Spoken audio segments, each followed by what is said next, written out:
दोस्तों, नमस्ते। कैसे हैं आप सभी? हम आशा करते हैं आप सभी बहुत अच्छे होंगे और आप सभी का जीवन ईश्वर कृपा से बहुत बहुत बहुत मज़े में कट रहे होंगे।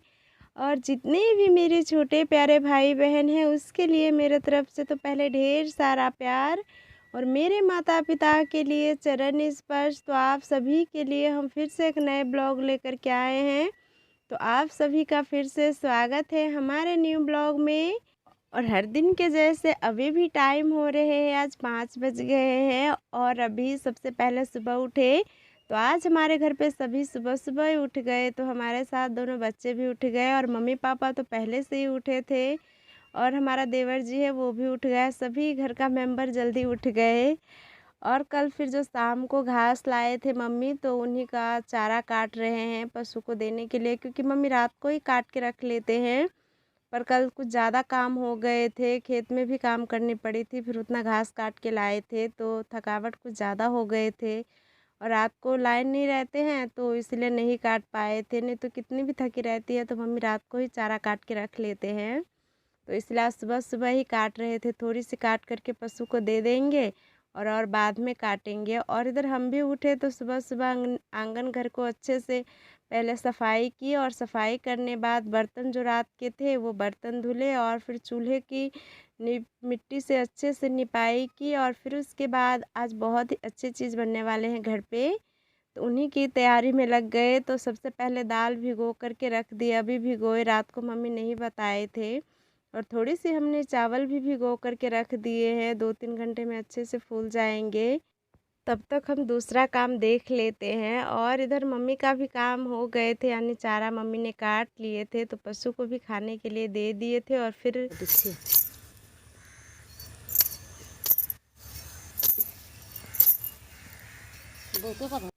फिर से मम्मी दूसरे कामों में लगे थे। तो मम्मी का दूसरा काम क्या है ये बताते हैं हम। तो कुछ दिन पहले ही बाज़ार से मम्मी एक बीज लाए थे, तो वो बीज क्या चीज़ का है जो आप सभी को दिखाए। तो वो घास का बीज है, इसमें से बहुत ही प्यारे प्यारे घास उगते हैं। तो कुछ दिनों के बाद खेतों में सभी लग जाएंगे, और वैसे भी अब पानी का टाइम है तो खेतों में धान रोपाई होंगे तो काफ़ी ज़्यादा पानी भरे रहेंगे, तो ऐसे में घास भी नहीं काट पाते और घास भी नहीं मिलते हैं। तो इसीलिए अपना जो थोड़ी सी जगह है तो इसमें से तो अब जो भी सब्जियां लगाए थे पहले इस जगह पे तो वो सभी ख़त्म होने को आए हैं, तो सभी को हटा करके और नई चीज़ लगाएंगे। तो कह रहे हैं कि अभी बारिश में तो वैसे भी कुछ भी नहीं हो पाएंगे, एक मिर्च है लगे हुए हैं पहले से तो वो मिर्च ही रहेंगे। और इसी में कहीं कहीं पे खुले जगह है वहाँ पर घास रख देते हैं, ताकि पशु को खिलाने के लिए 2-3 महीने टेंशन ना हो और आसानी से घास भी मिल जाए। तो वही मम्मी सभी में बुआई कर रहे हैं खुरपी लेकर के। और इधर पापा कल शाम को ही लकड़ियाँ काट के रख दिए थे, क्योंकि ये लकड़ियाँ अभी काट दिए हैं ना तो अभी धूप निकल रहे हैं तो सुखा करके और रख लेंगे, क्योंकि अभी 2-3 महीने के लिए बहुत ज़्यादा दिक्कत होते हैं गांव घर में लकड़ियों का खाना बनाने के लिए। और वैसे भी खेत रुपाई होते हैं तो ज़्यादा ज़्यादा खाना बनते हैं, तो लकड़ियाँ सूखे रहेंगे तभी तो टाइम पे खाना पहुंचा पाएंगे खेत की ओर।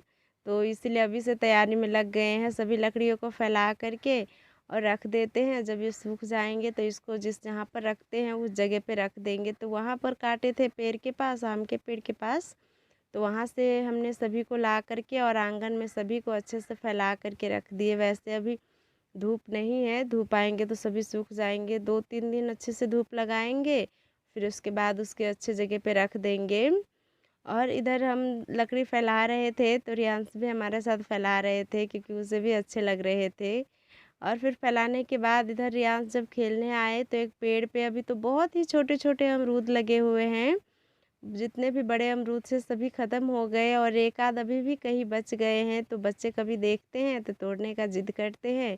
तो आज कुछ ऐसा ही हुआ, जब हम लकड़ियाँ रख करके धूप में और इधर आए तो हमारी नज़र तो नहीं पड़े, हम तो खाना बनाने जा रहे थे, पर रियांश की नज़र पड़े तो कह रहे थे मम्मी इस पेड़ पे बहुत ही अच्छी अमरूद एक लगी हुई है, एक बड़ी है। तो हम तो पहले कह रहे थे कि ये झूठ बोल रहे हैं कि अभी बहुत छोटे छोटे हैं, पर पता नहीं उसका कैसे नज़र गए। तो देख सकते हो, देखे तो फिर उसे एक कुर्सी रख के और उस पर चढ़ के हमने उसके ऊपर से तोड़े, देख सकते हो एक ही थे, अब बहुत छोटे छोटे हैं। तो इसको काटते हैं और इस महीने का अमरूद बहुत ही मीठी रहती है। और जो अब सावन महीने में जो अभी छोटे-छोटे अमरूद हैं, ये सभी खाने लायक सावन महीने में हो जाएँगे। तो सावन महीने का अमरूद इतनी मीठी नहीं रहती है और ज़्यादा पक जाते हैं तो उसमें एक आध कीड़े भी लगे रहते हैं। तो जो मज़ा है इसी महीने का अमरूद का है और अभी ख़त्म होने को आए, एक भी नहीं है अब।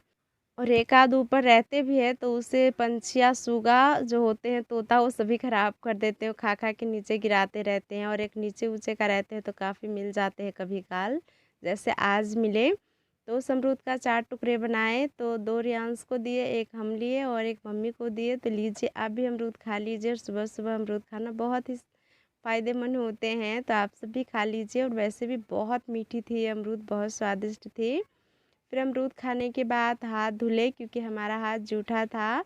और फिर कल रात को देवर जी हमारे जब काम करने गए थे तो वहीं से आलू का बोरी उठा कर के लाए थे। तो उसी में से आलू लिए क्योंकि आज बहुत ही अच्छी चीज़ बनाने वाले हैं, तो वो बनाने से पहले कुछ पहले खा लेते हैं। तो रियांश आज अपने बाबा जी से यानी हमारा पापा जी से पैसे मांगे थे 10 रुपये और वो मैगी ख़रीद के लाए थे। तो आप सभी इसे मैगी नाम से जानते होंगे और हमारे यहाँ पर इसे चाउ चाउ बोलते हैं। तो ये बहुत ही अच्छी लगती है, करकरे रहते हैं और बहुत ही क्रंची रहते हैं। और इसमें का जो मिर्च मसाला वगैरह रहते हैं, नमक, वो तो इससे भी ज़्यादा स्वादिष्ट रहते हैं। तो इसको वैसे भी खाते हैं, अकेले भी खाते हैं और कभी काल तो इसको मुरमुरे के साथ भी खाते हैं, बहुत स्वादिष्ट लगते हैं। तो ज़्यादातर हमारे गांव घर का सुबह का नाश्ता कुछ ऐसा ही होते हैं और शाम का नाश्ता भी, जैसे मुरमुरे हो गए, चमचम वगैरह हो गए, यही सब बना कर के खा लेते हैं। तो थोड़ी सी थी तो हमने मुरमुरा में मिला कर के थोड़ी सी हम खाए और फिर उसके बाद रियांश को दे दी। और मम्मी से पूछे तो मम्मी बोले मम्मी नहीं खाते हैं चाव चाव वाला, यानी मैगी वाला मिला मम्मी नहीं खाते हैं। मम्मी सादा ही थोड़ी सी मुरमुरा खाए जब उसका काम ख़त्म हो गए तो। और फिर उसके बाद हम इधर चूल्हे के पास आ गए थे तो फिर हमने भात बनने के लिए रख दिए हैं और इधर गैस पे दाल बन रहे हैं। और आज हम इधर पकौड़ी काट रहे थे। तो आज ज़्यादातर पकौड़ी में ज़्यादा चीज़ नहीं है, तो पकौड़ी किस चीज़ का बनेंगे बता देते हैं। परवल का पकौड़ी है और आलू की पकौड़ी है और एक बहुत ही चटपटा सी और भी चीज़ बनेंगे जो हमारे घर में सभी को पसंद है।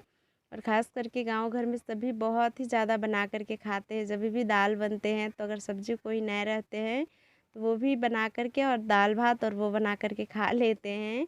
तो पहले हम पकौड़ी को धुल लेते हैं और देख सकते हो हमने पकौड़ी को 2 से 3 बार पानी में अच्छे से धुले। और धुलने के बाद जो भी पानी थे वो सभी हमने सब्जियों में फेंक दिए क्योंकि पानी बर्बाद करना अच्छी बात नहीं है। और फिर उसके बाद हम इधर आ गए चूल्हे के पास, सभी पकौड़ियों को जो धुल के रखे थे उसे रख दिए। और ये दाल हमने सुबह जो भिगो करके रखे थे तो काफ़ी अच्छे से ये फूल गए हैं। तो इनको हम पहले बहुत ही मलेंगे। इससे मलने से ये होंगे कि जो भी इसका मोटा वाला छिलका है दाल का लगा हुआ, वो सभी छिलका उतर जाएंगे। और ये क्या चीज़ का दाल है हम बता दें तो हमारे यहाँ पर इसे कहते हैं खेसारी का दाल बोला जाता है और कहीं-कहीं पर इसको चपटी दाल भी बोला जाता है। इस ये दाल ख़ास करके पकौड़ी वग़ैरह बनाने में बहुत ज़्यादा काम आते हैं। जैसे चना का दाल काम आते हैं, वैसा ही हम सभी गाँव में चपटी दाल में ही ज़्यादातर बनाते हैं क्योंकि चना का दाल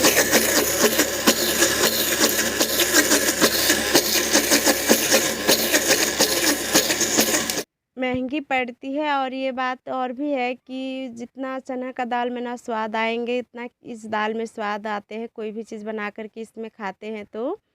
तो हमने सबसे पहले उसका 2 से 3 बार अच्छे से पानी से साफ़ की और जो ऊपर-ऊपर का उसका जो भी छिलका थे वो निकल गए। तो फिर उसके बाद हमने मिक्सी में उसे रखे और 2 बार हमने थोड़ी-थोड़ी करके इसे पीसे हैं। और ज़्यादा पतले हमें नहीं पीसना था, थोड़ी-सी दरदरा ही पीसना था, तो हमने दरदरा ही पीसे हैं। और सभी पीसने के बाद जितने भी थे वो सभी हम एक थाली में निकाल कर के रख लेते हैं और इनको हम अभी साइड कर देते हैं क्योंकि इनका अभी कोई काम नहीं है। इसे आधा या 1 घंटा हम इसे रेस्ट होने देते हैं पीसने के बाद। और इधर हमने दाल पीसे थे तो फिर हम जो चावल भिगो कर के रखे थे तो वो हमने चावल भी पीस ली थी क्योंकि चावल के आटा में ही हम सब खास करके गांव घर में पकौड़ी बना कर के खाते हैं। क्योंकि हम सभी के यहाँ पर ये मानना है क्योंकि चावल का आटा में स्वाद भी बहुत अच्छी आती है और क्रंची भी ज़्यादा लगते हैं। बेसन सभी से अच्छे ही लगते हैं इनमें। तो ज़्यादातर हम सभी के यहाँ पर ऐसा ही चावल के आटे में ही सभी पकौड़ी बना कर के खाते हैं। और कई जो त्योहार हुए या किसी की शादी होते हैं तो बड़ा-बड़ा जो हमारे गाँव में दावत वाला भोज होते हैं तो उनमें बेसन का यूज़ किया जाता है। नहीं तो गाँव घर में पकौड़ी तो चावल के आटे में ही सभी को खाने पसंद होते हैं और बनाने में को वाले के लिए भी अच्छे होते हैं, क्योंकि चावल भिगो कर के रख दो और जब बनाना हो तो जल्दी से पीस करके बना लो और इसमें खाने में भी बहुत स्वादिष्ट लगते हैं चावल आटा का बना हुआ पकौड़ी। तो चलो बनाते हैं और घर वाले को सभी को खिलाते हैं गरमा-गरम। वो बनाने से पहले हमारा भात बन गए थे तो हमने गरम होने के लिए कढ़ाई चूल्हे पे रख दिए थे और उसमें हमने हल्का सा तेल रख दिए थे, गरम हो जाए वो भी।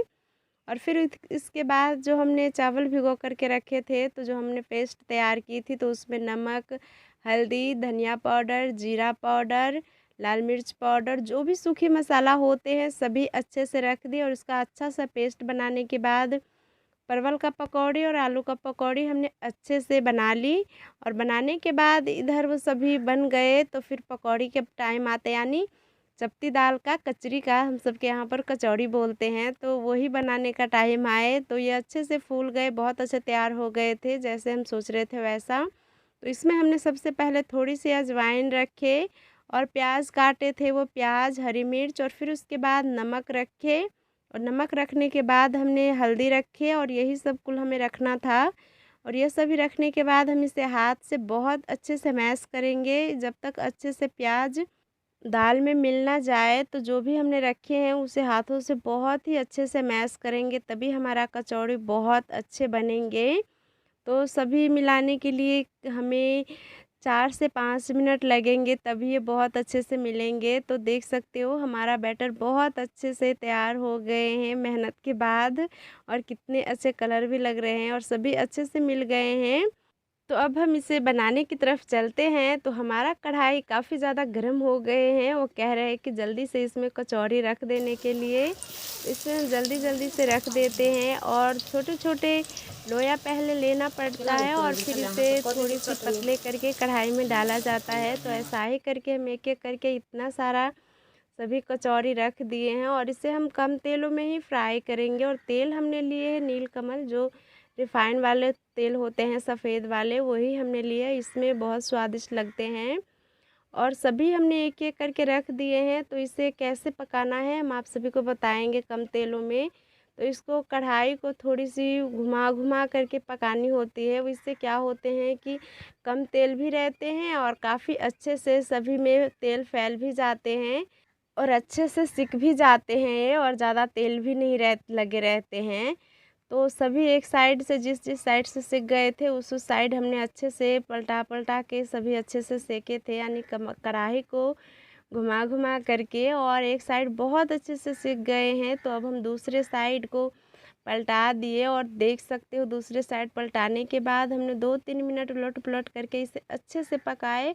और देख सकते हो कम तेलों में हमारा कितनी अच्छी दाल का कचौरी बन के रेडी हुए हैं, बहुत अच्छे से सिक गए हैं।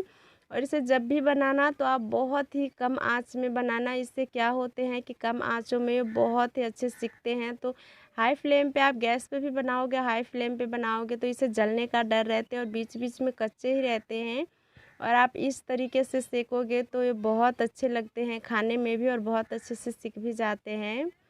तो इसी तरीके से हमने सभी दाल की कचौरी बना कर के रेडी कर लिए हैं। और फिर उसके बाद मिर्च रह गए थे तो उन तेलों में हमने मिर्च को भी फ्राई कर लिए और मिर्च फ्राई करने के बाद हमने आग को बुझा दिए थे, यानी चूल्हा को हमने बुता दिए थे। कह रहे थे इसे कुछ भी नहीं इस पे अब बनाना है। तो पशु को फिर से जूई हो गई है तो फिर से खैनी का डाँट लाए थे और रात को ही भिगो कर के रखे थे। तो उसी को हमने पकाने के लिए फिर से चूल्हे पे रख दिए हैं। वो उसे में थोड़ी-सी आग जला देते हैं और उस पे ही पक जाएँगे, क्योंकि आग चूल्हे में काफ़ी ज़्यादा भरे हैं, तो ज़्यादा आग जलाने की ज़रूरी नहीं है, उसी पे पक जाएँगे धीमे-धीमे। तो इधर ये जब तक पक रहे हैं तब तक हम खाना की तरफ चलते हैं। तो देख सकते हो हमारा दाल का कितनी ही प्यारी-प्यारी कचौरी बन के रेडी हो चुके हैं। बहुत ही क्रंची और बहुत ही स्वादिष्ट बने हैं। और एक हम आप सभी को बीच से तोड़ के दिखाते हैं, कच्चे ये बिल्कुल भी नहीं है, जितने ऊपर से सिके हैं उतने ही अंदर से ये पके भी हैं, बहुत अच्छे से पके हैं। और देख सकते हैं इतना सारा कम दालों में इतना सारा कचौरी बन के रेडी हो चुके हैं। और इधर जो भी हमने पकौड़े बनाए थे वो भी इस साइड रखे हुए हैं, देख सकते हो। थोड़ी सी साग की भी मम्मी ने ऐड कर दी थी, कद्दू साग की, तो उसकी भी पकौड़ी बनाए हैं।